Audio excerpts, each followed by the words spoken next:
Well, Jim, one final question in this round. We'll see how we do with time after Dynamite, but one final question right now. This was sent via the Cult of Cornette Facebook group by Wayne Easlick. What is that, Wayne from Classy Motors? It's Easlick, or I think that's how you say it. Wayne Easlick. Jim, we know you've been a booker for many years. Tony jumped into it right away in AEW with no experience. My question is, how long into your career did you feel comfortable enough to book shows? Well, it's not a matter of feeling comfortable. Like if they came to me and said, Jim, we need a card for Tuesday. I'm not comfortable right now. I started, my first official booking position was, as we've talked about, on the WCW creative team in '89 under Flair. But before that, I had in effect pitched finishes to Dusty that he did. And he said, okay, kid, you take care of it. And I'd lay it out to the Midnight and their opponents or whatever. That's part of booking. On the WCW committee is the first time I actually got to literally put a TV format to paper or to contribute to live event cards. And did you feel like you knew what you were doing, or at any point did you feel like, I hope I'm doing this right? Well, again, I've seen the formats before that other people have written. So I know how to kind of translate the concept. We want to have this guy wrestle this guy, and after the match is over, he's going to go to the desk and do a promo, but the other guy's going to come out and they're going to have a fucking argument, and then they're going to go to the desk and we're going to do the angle. We need some agents and referees. I know how to put that on paper. So the biggest thing about the challenge about booking is doing it yourself rather than doing it as part of like you're helping somebody else who's more experienced. And that in Smoky Mountain, that's where the first time I had to do it by myself. And again, I'm replicating. I can put the lineups in the book the way that other people do it. I can write the formats the way other people do it. But the ideas now have to be all mine, and the finishes have to be mine, or the promos, what the guys are talking about. I have to give them the subjects, even though I'm not writing it word for word. And that's where, again, in Smoky Mountain, I had a lot of experienced guys that you'd only had to tell them on a promo, who are we talking about? And remember last week we used the ether, and we're coming up in Knoxville, no DQ, whatever. Okay. But I think my booking was better in OVW because I'd had the experience in Smoky Mountain. There's things I've said this before, God damn it, I still kick myself that I didn't put the babyface team over at the Bluegrass Brawl in Pikeville and then get heat afterwards instead of putting the heels over because it deflated the house there. But we were coming back to Knoxville and Johnson City in 10 days with rematches. Things like that. But my booking in OVW was better because I had more experience at it. I had a more varied, more numerical talent roster than I had in Smoky Mountain because we could afford more guys that were either on contracts or were paying us to learn to wrestle.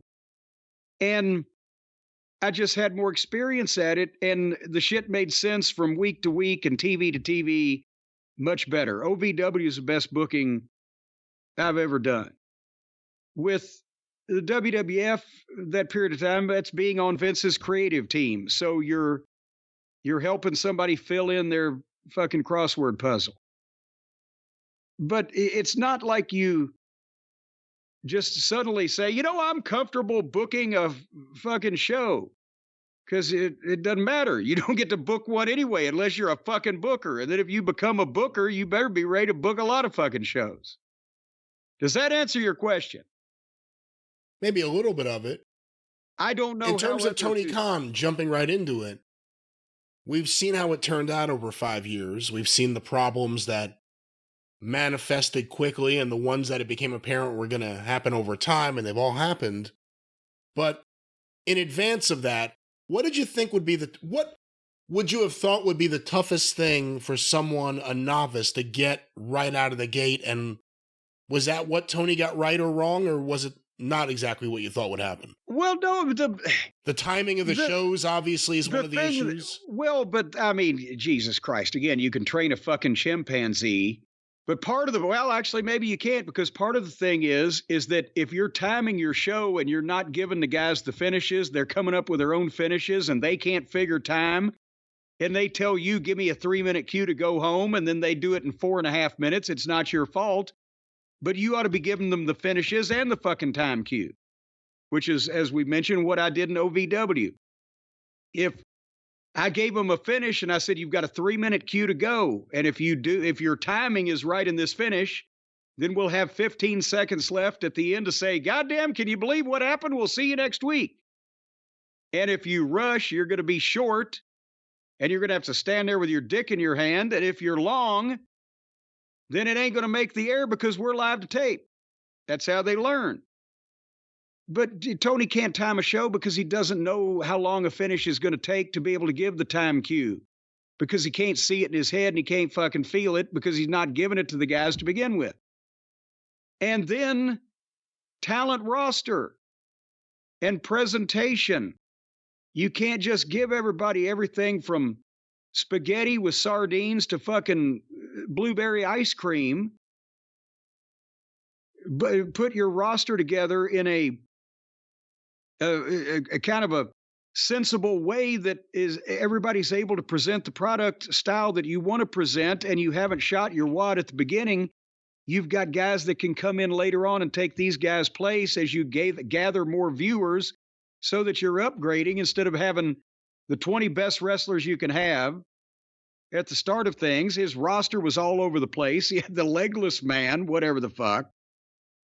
You can't do this unless you have sat in the locker room and or in the car and or in the fucking TV studio with people who knew how to do it and did it successfully, and watched them do it and see what happens to them, and see when they're trying to talk somebody into doing something that they don't want to do, and why it makes sense for them to do that. And you have to be able to explain that to them.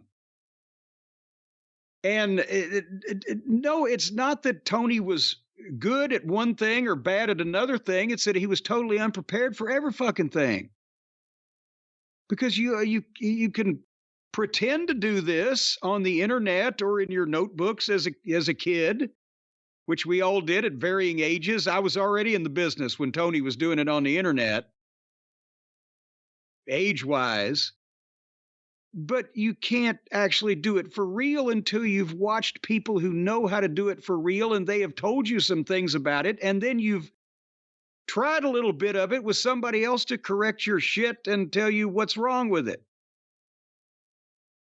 And tweak it a little bit. That's the problem. Tony has never thought that his things were wrong. His ideas were wrong. He thought he had to hang on this and he could figure it out from day one. Well, that's why it's all been caca. But that's, that's why that nobody was ever made a booker in wrestling until they had some lengthy experience, whether it be as a wrestler or as a referee, or even as a manager, or as Jerry Jarrett had promoted towns when he was a teenager. He'd been selling programs since he was 6 years old. So he had been around the business and talked to people, even though he actually became a booker before he was a wrestler. He had refereed and promoted, and he had the benefit of Roy Welch, one of the most experienced human beings alive in the wrestling business at the time, riding in a car with him to Memphis and back every week to fucking tell him what was going on and ask him what he thought.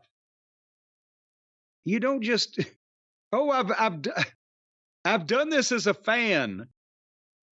With other fans, we've played around at this, so now I'm going to do a national TV show, and what has happened has been what has happened. That's what it looks like.